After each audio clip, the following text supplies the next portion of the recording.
Hemos llegado al capítulo 2 de la primera carta de Juan. Y antes de iniciar con nuestro texto, quisiera hacer un breve resumen acerca del capítulo 1, lo que ya hemos visto. Los primeros 4 versículos del capítulo 1 de la carta de Juan son introductorios. Los mismos constituyen un resumen que le da al lector cuál ha de ser el contenido de esta carta. Pero la introducción también nos recuerda el primer versículo de Génesis. En el principio creó Dios los cielos y la tierra. Pero también nos recuerda el capítulo 1 del Evangelio de Juan, donde dice que en el principio era el verbo era con Dios y el verbo era Dios. Todo esto para demostrar la continuidad del mensaje de Dios. El escritor informa al lector que el mensaje que él, y no solamente él, pero otros testigos presenciales proclamaban, este mensaje que es verdadero. Y este mensaje se ajusta a los hechos. El mensaje tiene que ver con la palabra de vida, es decir, con Jesucristo, el Hijo de Dios. Y Juan invita al lector a tener comunión con Dios. Juan se opone también a falsos maestros.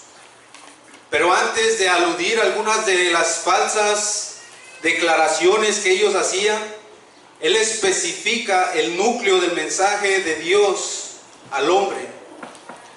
Dios es luz, en él no hay tiniebla alguna. Las declaraciones de estos maestros errados en el tiempo de Juan son sin fundamento frente a la revelación de Dios. Contradicen el mensaje de Dios y manifiestan el corazón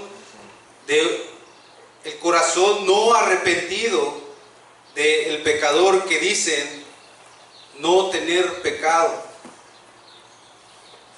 Juan alienta al lector. Dice que si anda en luz y confiesa sus pecados, Dios perdona sus pecados y purifica por medio de la sangre de Jesús, su Hijo. Por tanto, la exhortación que les hace es a permanecer en la luz de Dios. Y hasta aquí un breve resumen de lo que fue el capítulo 1. Y pareciera que esto nos deja, no sé si a ustedes también, pero a mí me dejó una impresión pesimista de que cometer pecados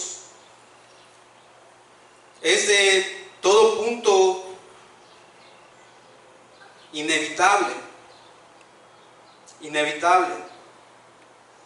Es cierto que la fragilidad de nuestra naturaleza humana, incluso después de la conversión al Señor, nos hace tropezar muchas veces, porque todos ofendemos muchas veces. Y aún caer en pecados más o menos deliberados. Y la propia palabra de Dios asegura lo mismo, como hemos visto en 1:10 de la primera carta de Juan, que dice: si decimos que no hemos pecado, le hacemos a él mentiroso y su palabra no está en nosotros. Todos hemos pecado. Pero lejos de desalentar a sus lectores, el apóstol Juan les anima a fin de que si llegasen a cometer algún pecado, recuerden, y él dice, el versículo 1 del capítulo 2, hijitos míos,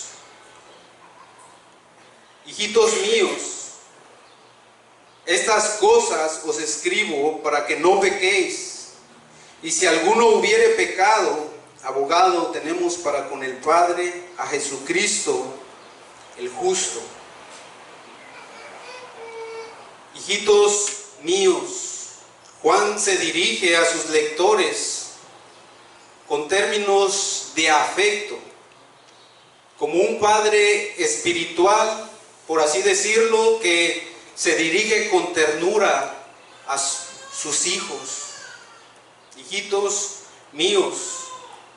Al mismo tiempo, esto revela su edad ya avanzada del apóstol Juan y refleja la autoridad del apóstol, de su apostolado.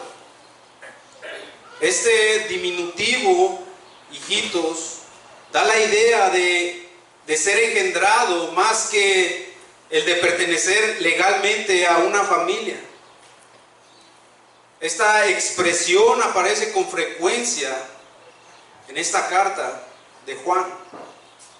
Y una vez lo encontramos en el Evangelio del mismo Juan, en 13:33, de labios de nuestro Señor Jesucristo. Y les dice Jesús a sus discípulos, en 13:33, hijitos, aún estaré con vosotros un poco. Él está hablando a sus discípulos y se dirige, hijitos, con este afecto, con esta ternura.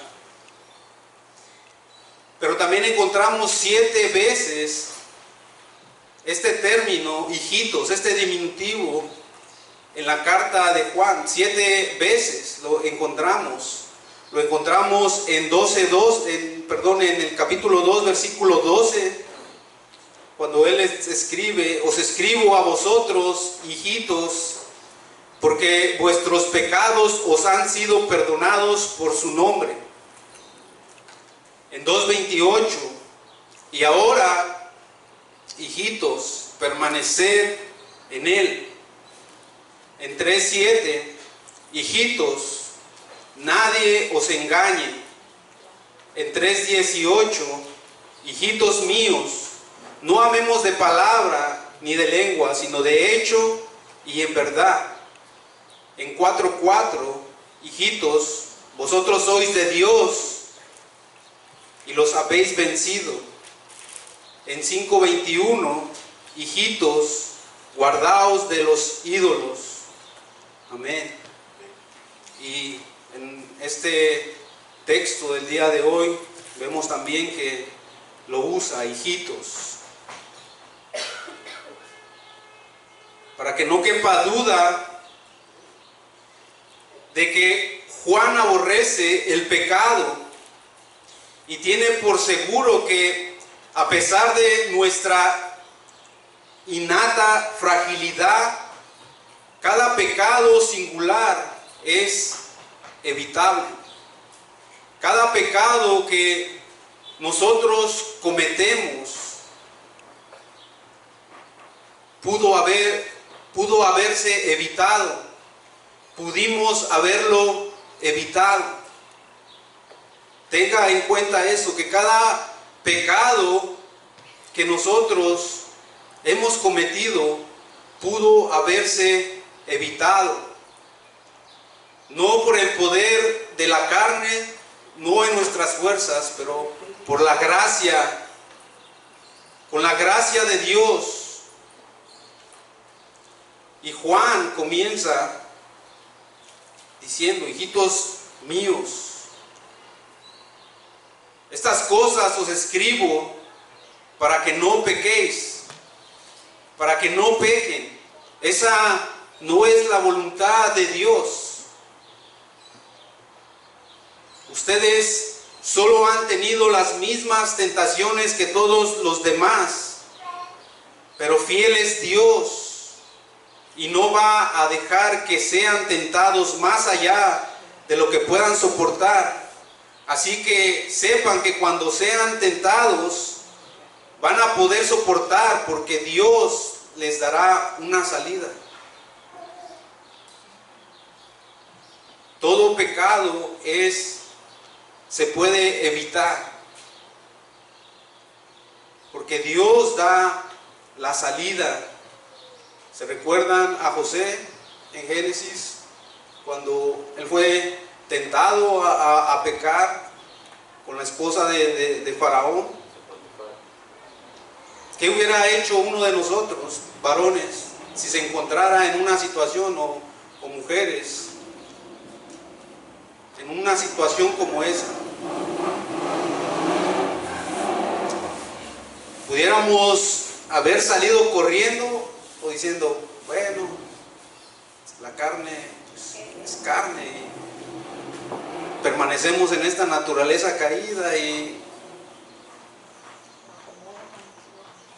qué hizo José?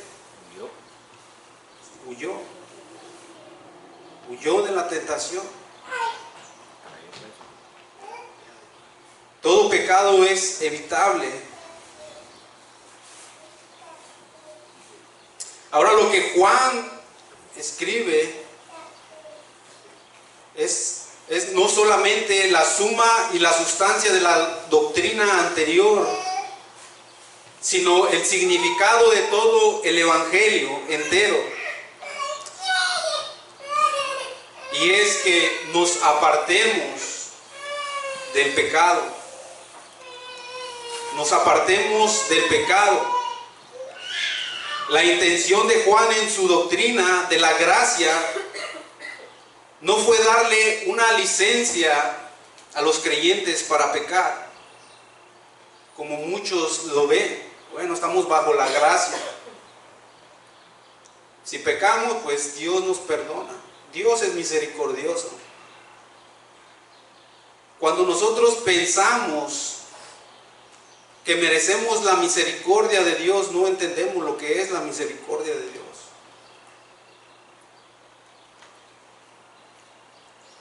La intención de Juan en su doctrina de la gracia fue proteger del pecado a los hombres. La doctrina de la gracia no es darles licencia para pecar. Es por eso que Juan anticipa una objeción, por temor a que cualquiera piense que dio licencia para pecar, cuando habló de la misericordia de Dios. Así que el propósito de esta exhortación y de esta enseñanza no es licencia para pecar, es para consolar a los creyentes que están luchando fervientemente, incansablemente contra el pecado, pero que desgraciadamente caen en pecado. Juan escribe en primera persona singular, os escribo, dice, y como un amoroso pastor que exhorta y alienta en su lucha en contra del pecado, porque sabe que ellos desean vivir una vida santa, que los verdaderos creyentes quieren mantenerse limpios para Dios, pero que ocasionalmente pecan, y que ese pecado los separa, los aleja de Dios. Juan ni permite ni consiente el pecado como si fuera algo inevitable. Él les dice clara, aunque tiernamente, estas cosas os escribo, hijitos, para que no pequéis. Esto es de suma importancia, porque ninguno que viva en Cristo Ninguno que esté en Cristo continúa pecando. Ahí mismo en la primera carta de Juan en 3:6 dice: todo aquel que permanece en Él no peca. Todo aquel que peca no le ha visto, ni le ha conocido. El verdadero creyente no vive en una práctica continua, no vive en un estado de pecado que tiñe de corrupción toda su vida.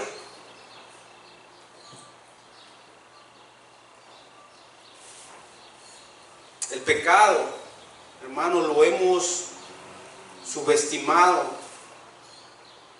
No lo vemos como lo debiéramos ver.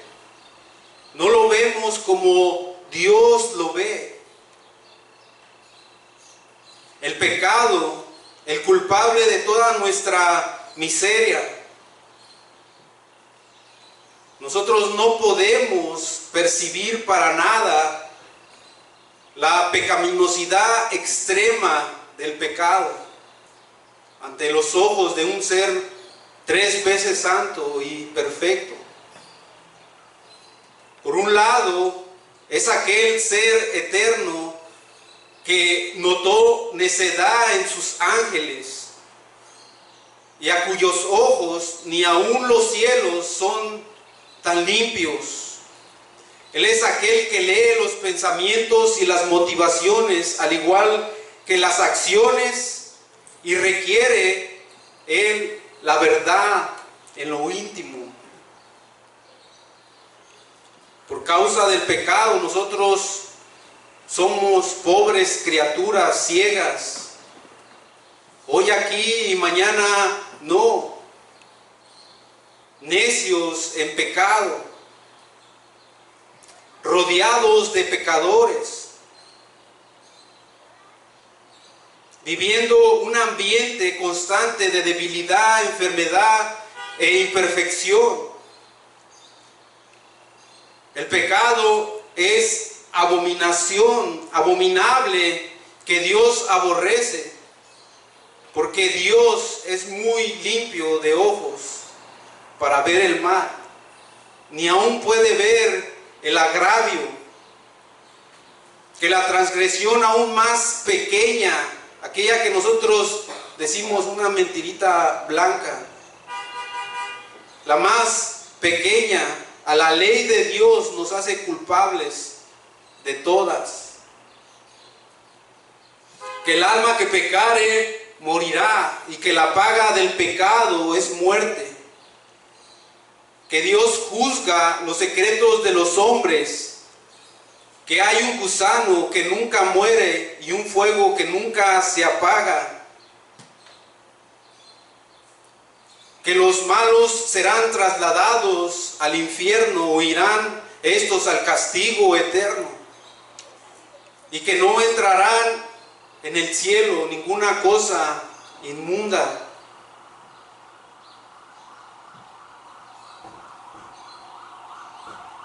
El pecado es más malo que Satanás. ¿Lo habías pensado así? Pues fue el pecado el que convirtió a un ángel hermoso, santo, en el maligno. Fue el pecado.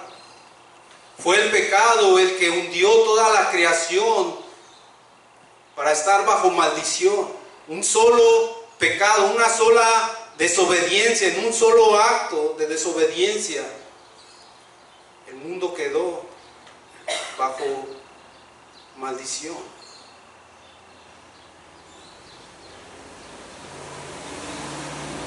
Ninguna prueba de la plenitud del pecado es al final tan abrumadora e irrebatible como la cruz y la pasión de nuestro Señor Jesucristo y toda la doctrina de la sustitución y la expiación. Muy negra ha de ser esa culpa por la que nada que no sea la sangre del Hijo de Dios puede ofrecer satisfacción.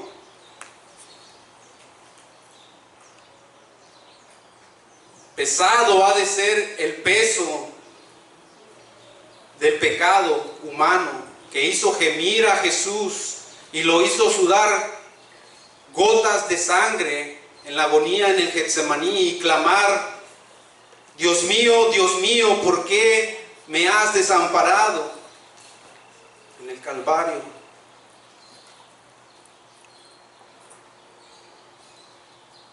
El pecado es tan maligno que intentó matar a Dios. Y eso fue lo que hizo en el Calvario. No a Dios en su divinidad, pero al Hijo de Dios. Así es de terrible el pecado. Ese pecado que nosotros jugamos y acariciamos, que lo tomamos como que no es nada, una canita al aire, un desliz fue.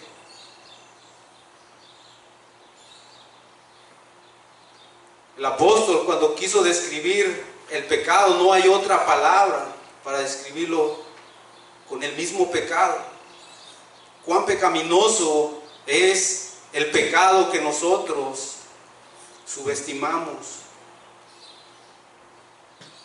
Es increíble nuestra predisposición de considerar el pecado menos pecaminoso y peligroso de lo que es a los ojos de Dios.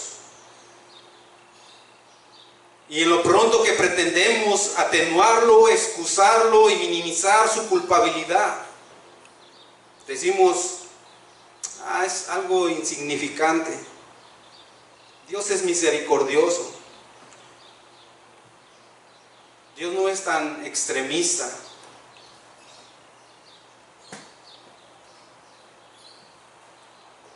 Tenemos buenas intenciones con esto que voy a hacer. Decimos: uno no puede ser tan exigente tampoco. ¿Qué tiene de malo?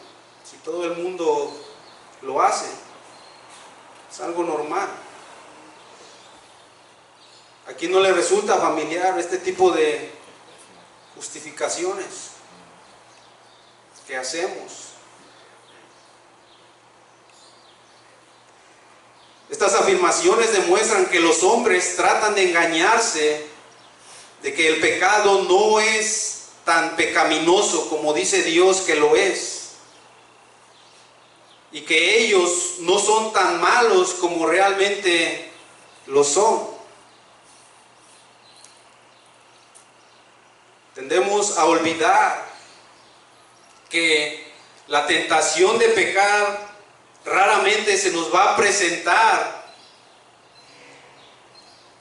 en su verdadera forma, diciendo: soy tu enemigo mortal y quiero tu ruina eterna en el infierno.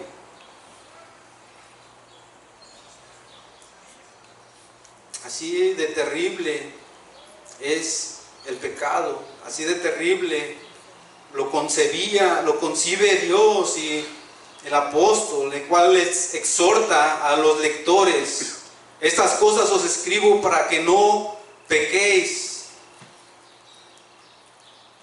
Y en la segunda parte del versículo 1, Juan completa su exhortación y pasa del aspecto negativo, para que no pequéis, al positivo. Y si alguno hubiere pecado, abogado tenemos para con el Padre, a Jesucristo el justo,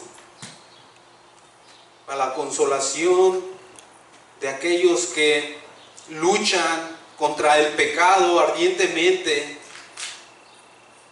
y que caen y que no quieren ni alzar el rostro a Dios ni volver otra vez sus palabras a Dios, porque he fallado, he ofendido otra vez al Dios que me salvó. Miserable de mí, dice, ten piedad de mí, pecador, sé propicio a mí. y el apóstol lo quiere animar a sus lectores para el caso en caso de que alguno haya pecado. Y lo hace trayéndoles a memoria que tenemos en el cielo un abogado que habla a favor nuestro en la presencia del Padre. Pero no solamente Juan nos dice esto, sino la Escritura, toda la Escritura. Por ejemplo, lo vemos en Zacarías 3, del 1 al 5, lo vemos en Apocalipsis 12:10. Nos dice que el único acusador de los creyentes, que es Satanás, habla aquí de su táctica consistente en dar confianza al pecador empedernido. Eso es lo que hace, da confianza al pecador empedernido para que siga pecando. Al creyente piadoso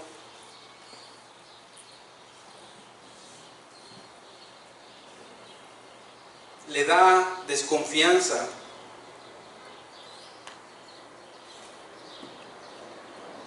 Ya no debo, ¿para qué oro? Sí. Y lo pone en esa incertidumbre, ¿seré verdaderamente salvo? ¿Será que verdaderamente he nacido de nuevo?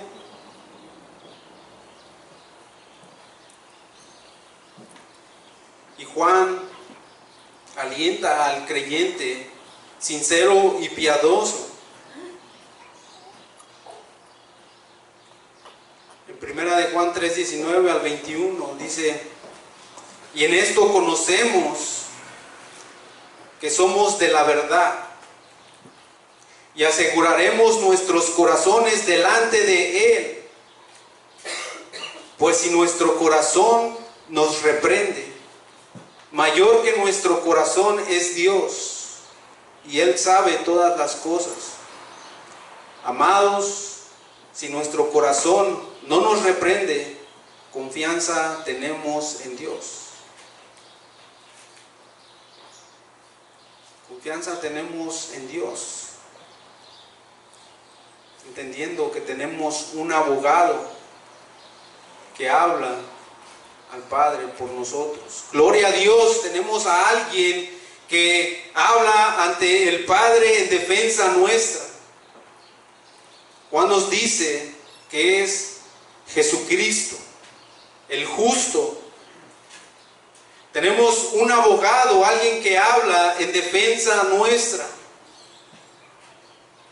Imaginémonos una corte legal ante la cual el culpable es llamado a compadecer. El pecador necesita un abogado designado por la corte para representarlo. Dios, que es el demandante, designa nada más y nada menos que a su Hijo como intercesor y consejero del acusado.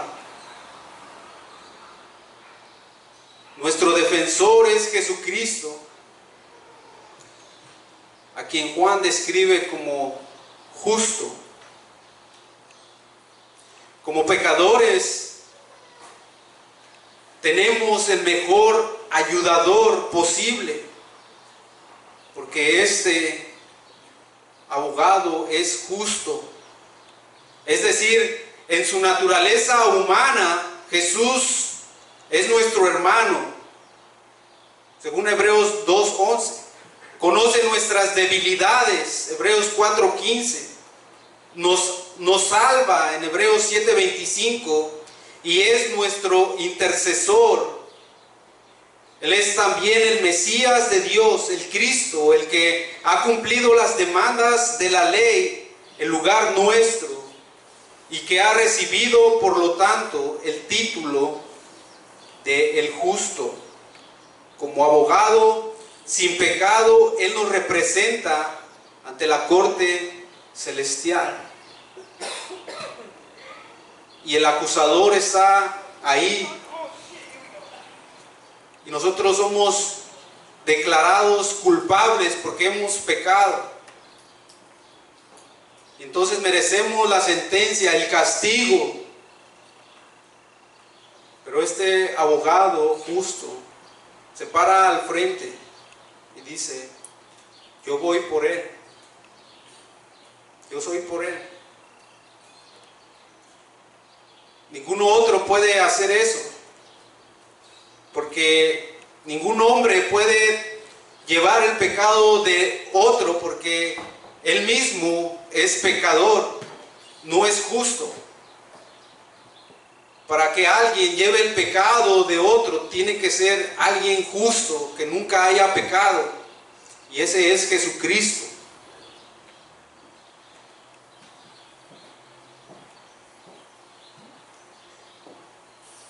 Que nos representa en la corte celestial como abogados sin pecado.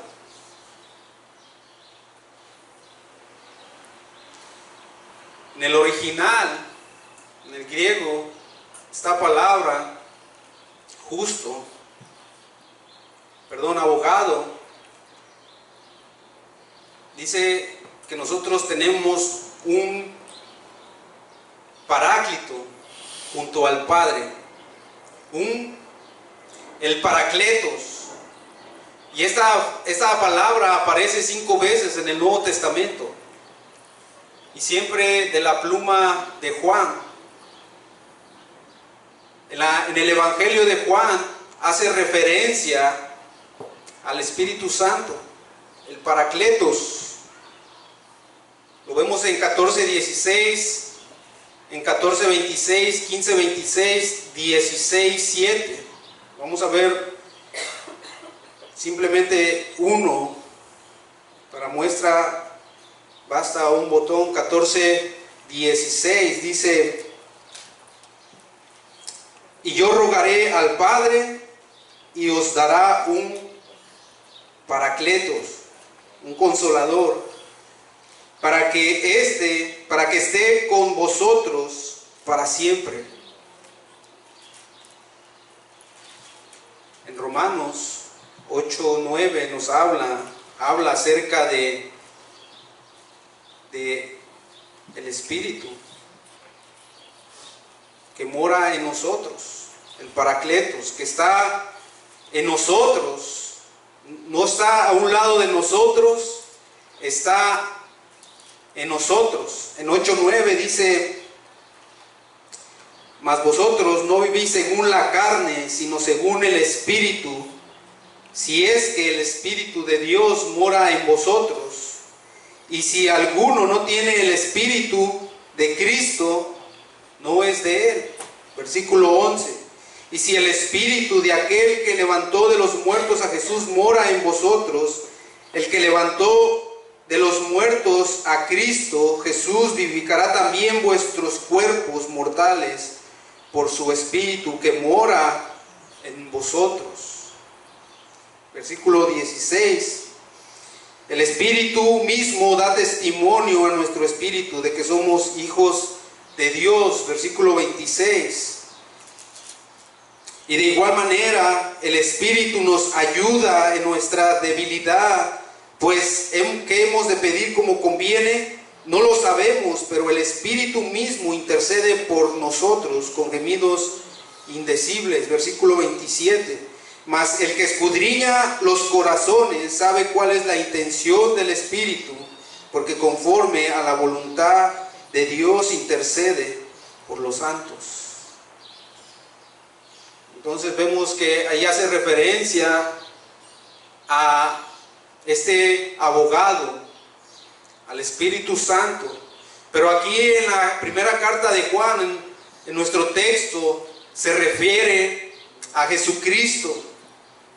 De manera que tenemos un abogado aquí en la tierra junto a nosotros, el Espíritu Santo que mora en nosotros, y un abogado en el cielo junto al Padre que está intercediendo por nosotros. Estamos bien cuidados. la etimología o el origen de esta palabra, paracletos, significa alguien que es llamado a fin de que venga al lado de una persona con el objetivo de ayudarle. Y esta ayuda puede ser de consuelo, ¿no? Lo que hace el Espíritu Santo en nosotros, de ánimo, de enseñanza, de protección. Pero aquí predomina la idea de defensa contra el acusador cuando se refiere a Jesucristo como abogado. En Hebreos 7:25 nos dice que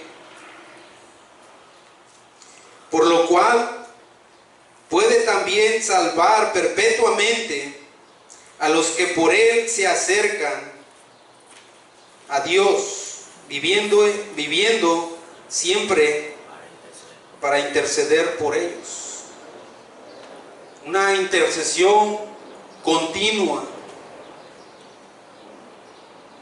Hemos visto que Juan añade el justo, un término que se aplica también al Padre. Lo vimos anteriormente en 1:9 cuando dice: si confesaren vuestros pecados, Él es el Padre fiel y justo para perdonarnos.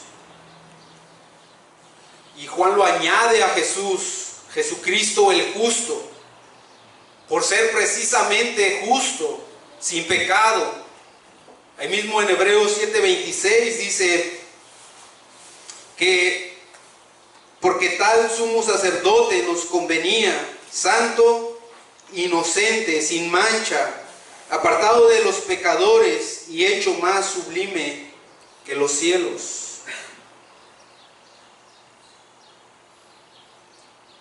Por lo que Cristo puede abogar eficazmente a favor de los creyentes que caen, que luchan contra el pecado, pero que eventualmente caen por engaño del pecado. Nosotros estamos muy lejos de ser perfectamente justos. Al contrario, contraemos culpa nueva diariamente. Jesús es el abogado justo por los injustos. La intercesión de Cristo es una aplicación continua de su muerte para nuestra salvación. Es mucho más grande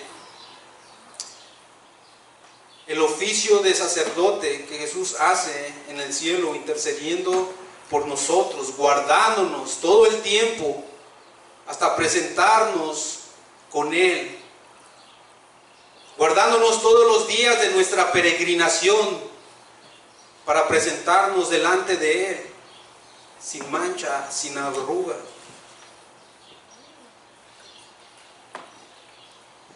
Algunos tienen un concepto de un Dios huraño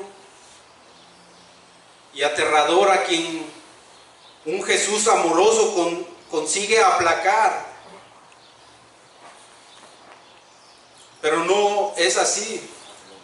Si precisamente fue el asombroso amor de Dios el que envió a su Hijo, al Hijo de Dios, al mundo, a ofrecerse en sacrificio por nuestros pecados. Así que tenemos una exhortación perfecta e equilibrada,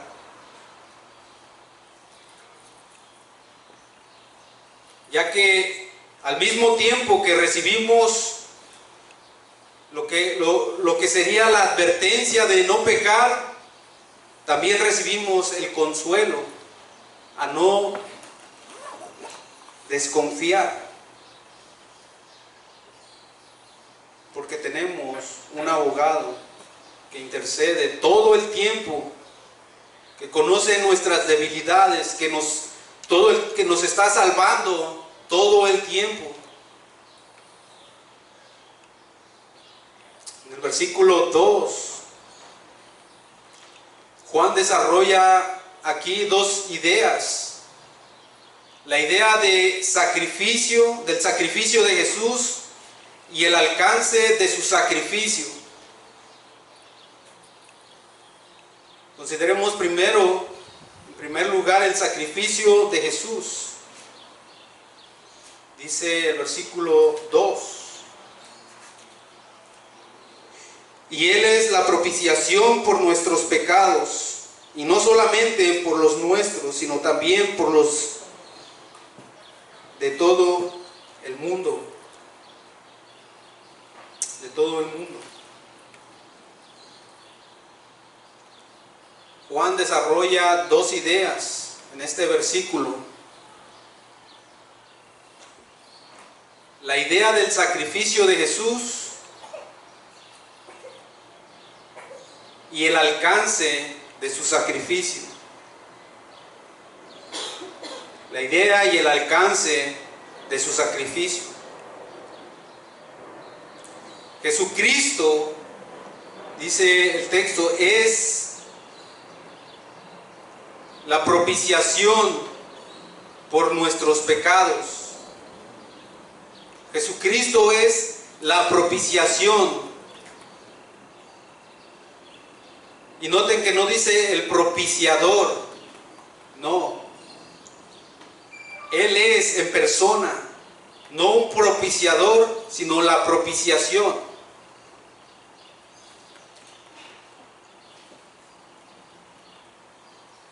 Un propiciador podía hacer uso de un medio de propiciación que estuviese fuera de él, pero Cristo es nuestra propiciación. O si te parece mejor, Jesucristo es ambas cosas. A la vez propiciador y propiciación. Sumo sacerdote y la víctima. Los sumos sacerdotes tenían que hacer sacrificios de animales por ellos mismos y después sacrificar animales por el pueblo. En el templo estaba el lugar santísimo donde estaba el arca del pacto.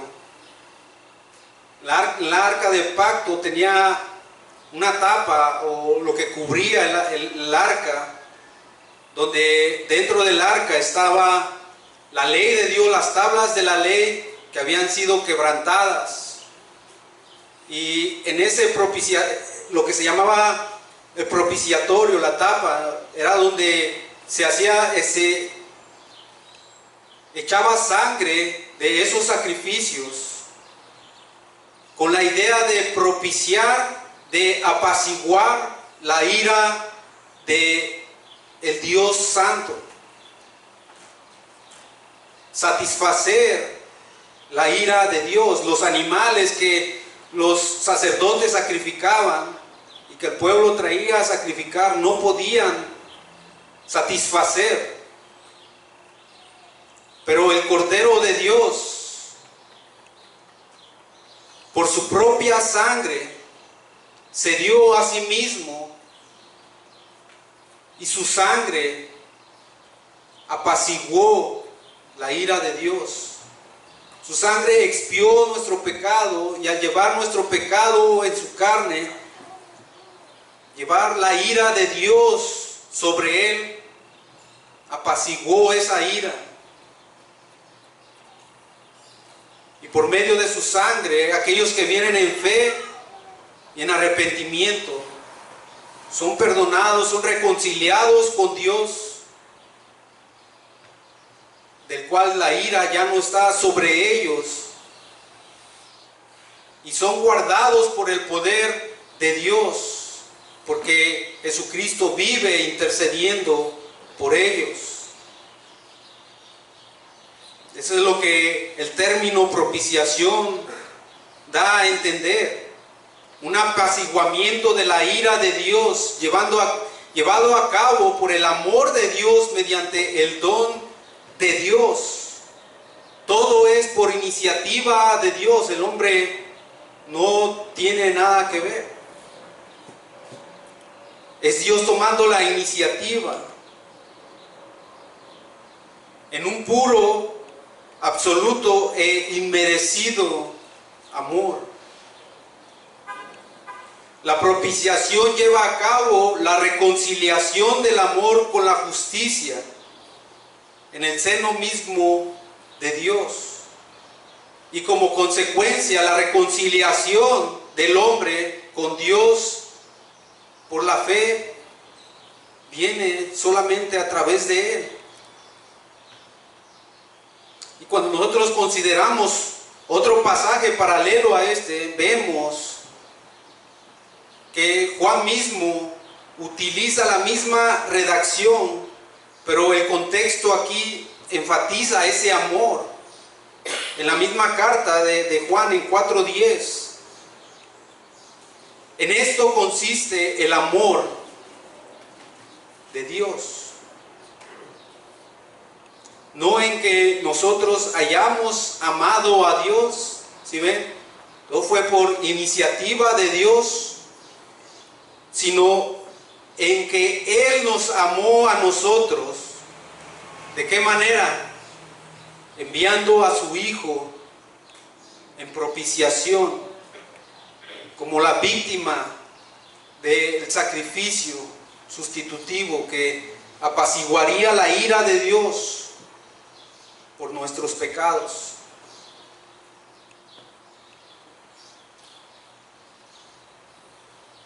Por consiguiente, debemos notar que en su amor Dios entregó a su Hijo como sacrificio de expiación por nuestros pecados. Dios inició su amor por un mundo pecador al dar a su Hijo para cubrir el pecado y quitar la culpa. Este don tuvo como resultado la muerte de Jesús en la cruz. Jesús llegó a ser el sacrificio aceptable para efectuar la reconciliación y redimir al hombre de la maldición de la cual Dios había pronunciado sobre él, sobre el hombre. En cuanto a la relación quebrantada entre Dios y el hombre, Jesús trajo paz. Justificados por la fe, tenemos paz para con Dios. Tenemos reconciliación, porque Dios estaba reconciliando al mundo en Cristo, perdonándole sus pecados. Y con referencia al pecado del hombre ante Dios, Jesús lo quitó pagando la deuda con su sacrificio propiciatorio. Cristo quita el pecado y la culpa e intercede ante Dios a favor del pecador que viene en arrepentimiento y confiesa sus pecados. Pero Juan continúa diciendo, Él es la propiciación de nuestros pecados, y dice, pero no solamente por los nuestros. ¿A quién se refiere entonces? Bueno, no solamente por los nuestros. Cuando dice por los nuestros, incluye a los destinatarios de la carta, y tratándose de un aspecto fundamental de la obra de Cristo, ese nuestros ha de referirse a todos los que por fe tienen comunión con el Padre y con su Hijo, y unos con otros, como lo vimos en el capítulo 1, ya que la razón es la misma para todos los cristianos. No solamente por los nuestros, dice, sino también por los de todo el mundo. ¿Qué quiere decir esto? que Cristo vino a dar su vida por todo el mundo, vino a morir por todo el mundo. Entonces, ¿qué pasa con aquellos que no creyeron y están en el infierno? ¿Será que Jesús, su sacrificio de Él no fue efectivo en ellos y Él pagó y ellos están pagando otra vez? ¿A qué se refiere cuando dice por los de todo el mundo? Porque si decimos que Cristo murió por todo el mundo, estamos diciendo que su sacrificio no fue eficaz, porque no todos son salvados y trasladados al reino de la luz. Entonces, tenemos a un Jesús que vino, dejó su trono, se hizo hombre para morir por los pecadores. Y entonces, porque los pecadores no quieren aceptar a Jesús ni repetir una oración, se pierde. Entonces tenemos a un Jesús débil, un Jesús no todopoderoso. Aquí Juan se refiere al alcance del sacrificio propiciatorio de Cristo.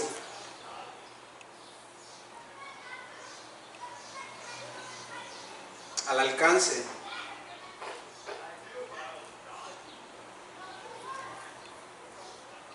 El poder,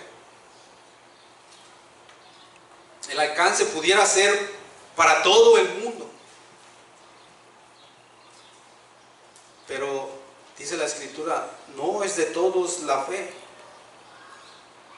El alcance de la muerte de Cristo es universal,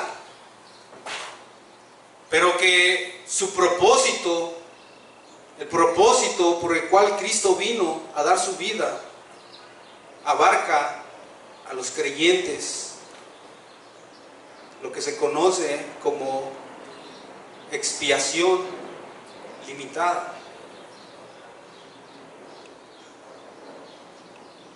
En otras palabras, la muerte de Cristo es suficiente para todo el mundo, sí, pero eficiente, eficaz, solo para los escogidos.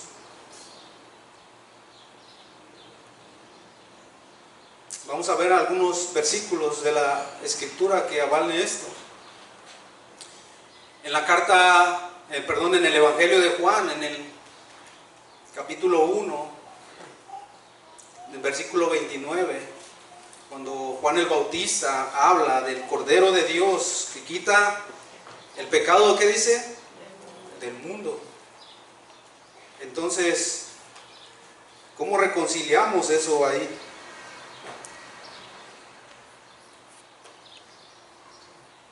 El siguiente día vino Juan a Jesús.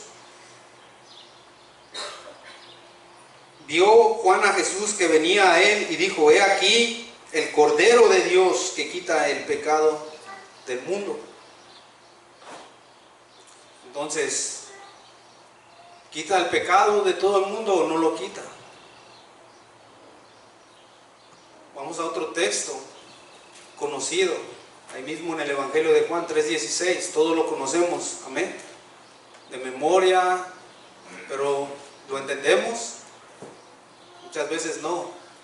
Dice: porque de tal manera amó Dios al mundo,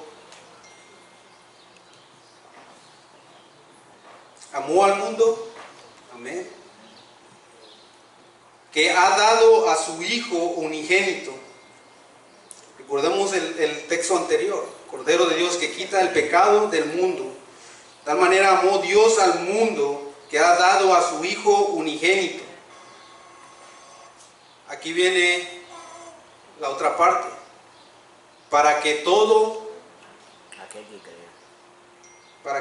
aquel que en Él cree no se pierda, mas tenga vida eterna. Entonces, el sacrificio pudiera ser efectivo, en alcance para el mundo, pero es efectivo en propósito para los que creen, para los creyentes. Yo creo que el apóstol Pablo lo describe muy bien en primera de Timoteo 4:10.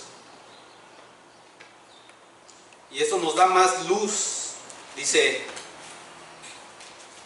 que por esto mismo trabajamos y sufrimos oprobios, porque esperamos en el Dios viviente, que es el Salvador de todos los hombres. ¿Pero qué dice después? Mayormente de los que creen. Por esos fue los que Cristo vino a morir eficazmente por los suyos, por su pueblo. Jesús murió por todos aquellos que creen en Él y que vienen de toda tribu, de toda nación, de todo pueblo, de toda lengua, la gran multitud que nadie puede contar, conforme a Apocalipsis 7:9.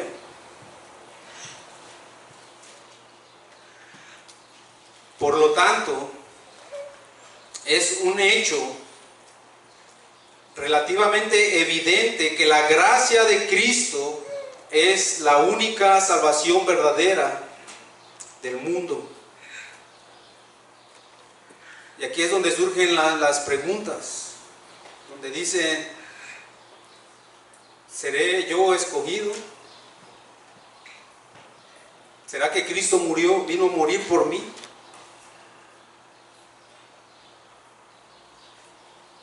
Y yo te digo que no te deberías de preocupar en que si eres escogido o si Cristo vino a morir por ti.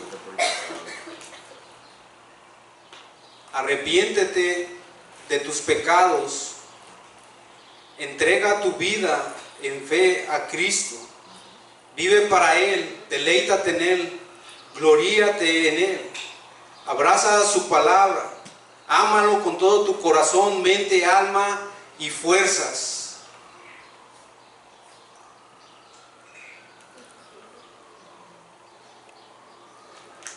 De esa manera sabrás por tus hechos, por tu vida, si realmente eres. Tu vida será la evidencia de que verdaderamente eres creyente, que verdaderamente eres un hijo de Dios, el cual Cristo vino a dar su vida por ti. Él es la propiciación por tus pecados. En Él eres justificado, en Él eres reconciliado con Dios, en Él eres guardado durante toda tu peregrinación en esta vida y presentado a Él sin mancha y sin arruga, como aquella novia ataviada. Amén. Vamos a orar. Padre, te damos gracias. Gracias, Dios,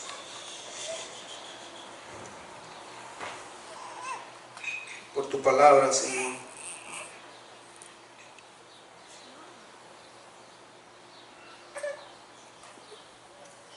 Gracias, Señor, porque trae consuelo, Señor, a nuestras vidas.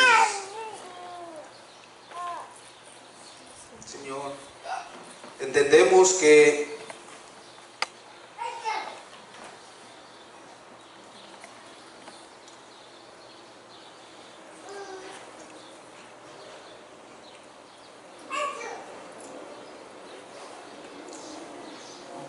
pecado, Señor, es algo que tú aborreces, Señor, abominas, Señor. Señor, confesamos nuestros pecados, Señor. Señor, venimos humillados delante de ti, Señor. Señor, hemos subestimado el pecado, Dios. Lo hemos visto insignificante, Dios. Pequeño. Algo normal. Algo que todos hacen.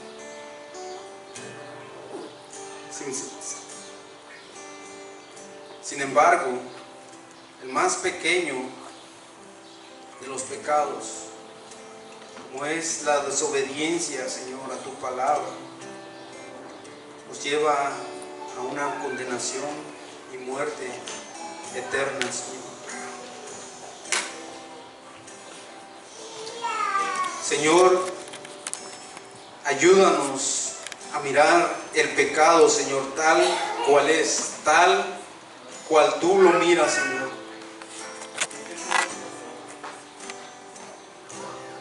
Porque cuando miramos el pecado tan grande, Señor,